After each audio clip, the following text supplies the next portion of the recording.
something magical about stories, especially when they are not just written but lived. With more NRI Pulse NRI Stories, we wanted to take those powerful stories off the page and bring them face to face with our community. Hello and welcome to NRI Pulse News with Navita. On Sunday, September 28 at the Golden Venue in Cumming, Georgia, NRI Pulse hosted a truly special evening, one that celebrated the transformative power of storytelling within the Indian American community. Let's take you inside this unforgettable night and hear from those who were part of it as we explored what NRI stories meant to them. There is a distinct power in hearing a story told by the one who lived it. When voices behind the headlines step onto the stage, the story transforms from newsprints to lived reality. At NRI Pulse, storytelling has always been at the heart of what we do. Through NRI Stories, conceived last year to mark 2 decades of NRI Pulse, we have built a platform that amplifies voices of courage, resilience, and justice. This year's edition, More Jewels-NRI Pulse NRI Stories, brought those narratives to life in an evening to combine live storytelling, entertainment, dinner, and connection. Our distinguished guests of honor, Sreejan Shandilya, Deputy Consul General of India in Atlanta. Stories are, a very deep part of our own identities. Great leaders use stories to inspire people, and which is why I hope that the inspirational stories that we listen to here inspire us to action, inspire us to a greater vision. And Chief Magistrate Judge Cassandra Kirk graced the occasion, reflecting the strong partnership between our community and local leadership. As someone who has spent a decade transforming how justice is delivered in our community, managing 70,000 cases a year while creating innovative programs that make our magistrate court more accessible, I deeply understand the power of transformation through service. In her opening remarks, founding editor Veena Rao shared the vision that continues to guide NRI Stories. My vision for NRI Stories is to create a safe space, a very non-judgmental space for storytellers, for members of our community to come up and share their stories. Because when stories are shared, you realize that behind and beyond the headlines are real people who feel pain and suffering and anger, and on the other side they feel hope. They're looking for justice, and they have this amazing innate spirit that keeps them going. And of course, none of this would have been possible without my amazing teammates. Jewels-NRI, our city news editor. Yes, she's put in endless hours of work the past 3 months to make this happen. And we also have Namita Dogra, our creative genius. She's also put in an innumerable number of hours. Thank you, both of you. The evening unfolded under the graceful direction of MC and coach Neha Negandhi, CEO of Storytellars Table, whose warmth and presence set the tone for the night. One by one, storytellers stepped forward, their voices turning pain into purpose and truth into transformation. Raveena Kumar opened the night with her inspiring journey from paralysis to purpose, a story of healing, faith, and connection. On April 28, 2011, I woke up with the worst headache of my life. My arm was tingling, the feeling when you've been sleeping on it funny, you just shake it out and hope it goes away. And I did, I shook it out because I was going to take the science CRCT this day. And if you ask any middle schooler in the early 2010s, they would tell you that this is the biggest standardized assessment of our life. So I was going to push through because I had to take this test. Until minutes later, when the tingles began to spread. I remember calling for my mom, asking if she could grab me some Tylenol. But somehow, deep down, I already knew. In the brief time that it took her to walk into the next room, the tingles spread across my body, my lungs tightened, and I collapsed to the floor, screaming for her to call 911. I had suffered a spinal stroke, a condition that is so rare that it's only in 1% of all strokes. And children, it's even less. So hello, welcome everybody. I'm honored to be able to share my story with you tonight. My name is Raveena Kumar, and unfortunately, you could say I truly am a one-in-a-million kind of person. Sonny Bharadia shared his 23-year fight for freedom, wrongfully imprisoned, yet never losing faith in truth and justice. Let me take you back to 2001. You've had a day where everything went well, but it doesn't end well. 2001, I can clearly remember November 30th, 2001, I labeled it as 11:30:01, that's how it's in my memory. I had a detective call me, Computer Squad, asked for me to be in my house to sell out. So I'm like, sure. So when I met him, he serves me a warrant for burglary, sexual assault, kidnapping, and aggravated assault. I think this is a kind of sort of joke. I'm looking for cameras, like he just came a camera, pumped to something. When they pulled out the guns, I saw how serious this was. I called my girlfriend. I said, can I call my girlfriend and pick a vehicle up? So I was like, call her. And when I called her, she came, got the vehicle, and when I showed her, told her what happened, she's like, you couldn't have, you were with me that day. I said, well, they say different. So I get taken to Cat County Jail. About a few days later, I get taken to Chatham County. I remember clearly when the lady came and got me, there's two officers in Chatham County come and got me. One made a comment about the shoes I had on. She liked my shoes. And the other officer was like, it's going to be a long time before he wears these shoes again. I get taken to Chatham County. Now, understand this is right after 9/11, 6 weeks after. The detective said he arrested me not because of what the victim said, but because what this guy who stole my vehicle's girlfriend said, ex-sheriff's deputy. And the victim, the person who did the crime, she said he was a Muslim. So he told me I was a terrorist and I worked for Al-Qaeda and I was a Muslim, which is not true. I knew right then it wasn't going to be right. June 27, 2003, I got convicted of life without parole. Life without parole. You cannot imagine that.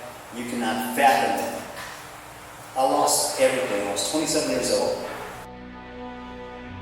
Moni Basu, award-winning journalist, reflected on her extraordinary path from an abandoned baby in Kolkata to a global war correspondent. A Bengali woman goes up to the rooftop terrace, and under the glow of a full moon, she spots a white owl perched on her railing. Remember, it's Lakshmi Puja Day. I think all of you here know that Lakshmi, the goddess of prosperity, is always accompanied by a white owl by her side. And to see a white owl, to spot one, is considered an auspicious sign. This woman has been married for 10 years and cannot have children. The doctors have advised her to stop trying. All she wants in life is to be a good mother. She takes the spotting of the white owl as a good sign. The very next day, she goes to the Indo-American Society in central Kolkata, where she is learning to speak English. There, she meets an American missionary. The missionary's name is Helen Benedict. The two women converse, and in the course of the conversation, the Bengali woman says to Helen, I cannot have children. It is my greatest sorrow in life. Helen looks at her and says, why, you should come to Mulvaney House. I run the Mulvaney House, and just yesterday, somebody left a baby on my doorstep. You should come take a look at her. The woman goes the next day with her mother, and then again with her husband. And when the baby is 7 days old, the woman and her husband adopt her and take her home. That baby was me.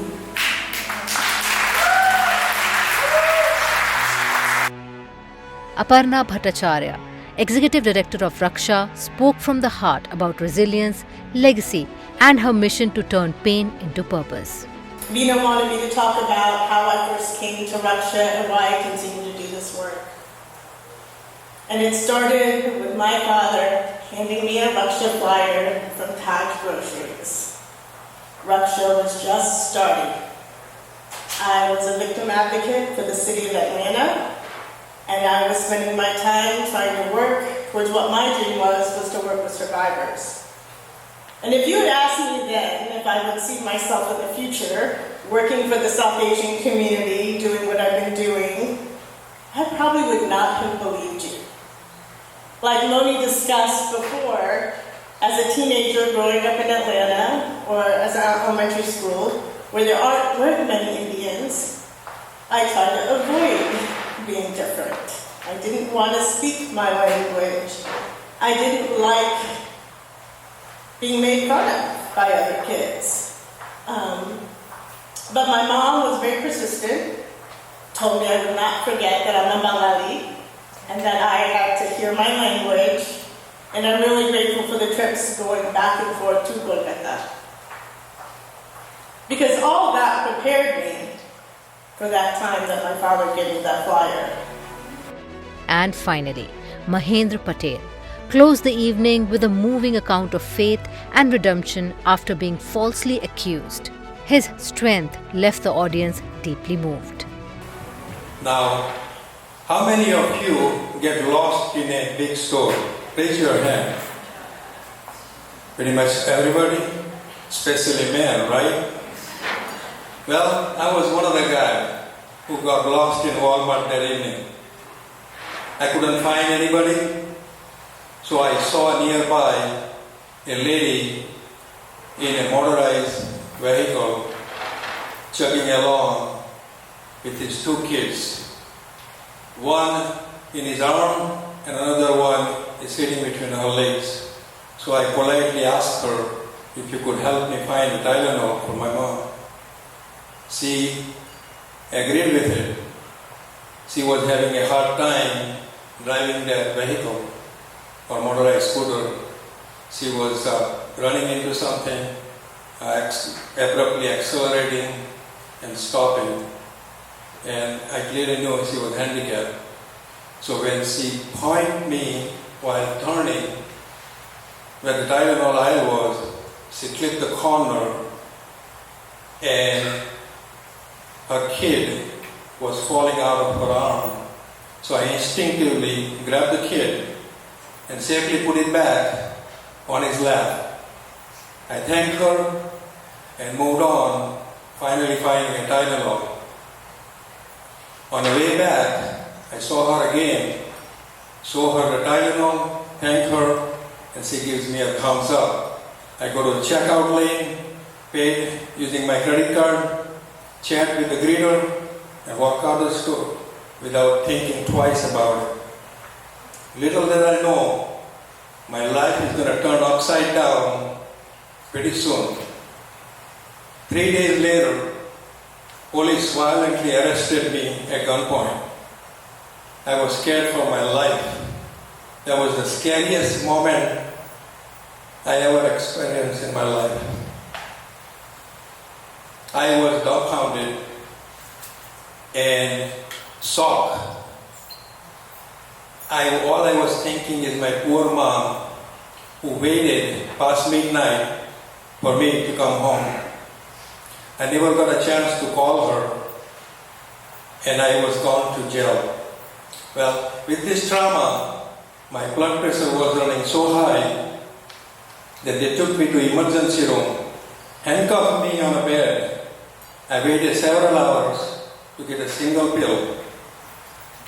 Soon, they took me to jail. I stayed all night without knowing what I was charged for.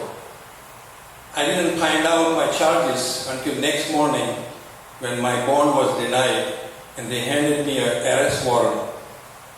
I was charged with kidnapping a kid. The evening also honored Padma Shri Dr. Dhananjay Sagdeo for his tireless service in tribal health and education, and Mustafa Ajmeri, affectionately known as Atlanta's unofficial Indian mayor, for his decades-long contribution to the community. Between these heartful stories were vibrant cultural performances, classical dance by the Atlanta Adviyu group, and soulful songs by Vaibhavi Madhapati, each adding depth and rhythm to the evening. Deep,